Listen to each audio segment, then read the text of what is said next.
శరణమయ్యప్ప. ఇప్పుడే పైకొండకి బయలుదేరామండి. తోవ మధ్యలో మాకు వనయాత్ర చేస్తున్న స్వాములు కనిపించారు. మొత్తం గోపాల స్వామి గుడి దగ్గరికి చేరుకున్నాం.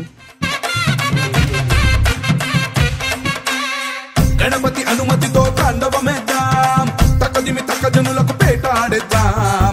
గణపతి అనుమతితో తాండవమేద్దాం, తకదిమి తకజనులకు పేటాడేద్దాం. వెప్పులిపై కదిలినాడు ఆపదలో వదిలిపోడు నాయకుడే శ్రీమణికంఠ. మోహినికి నందనుడే శంకరుడి బిడ్డడులే నీ శరణం శరవణ భవమే.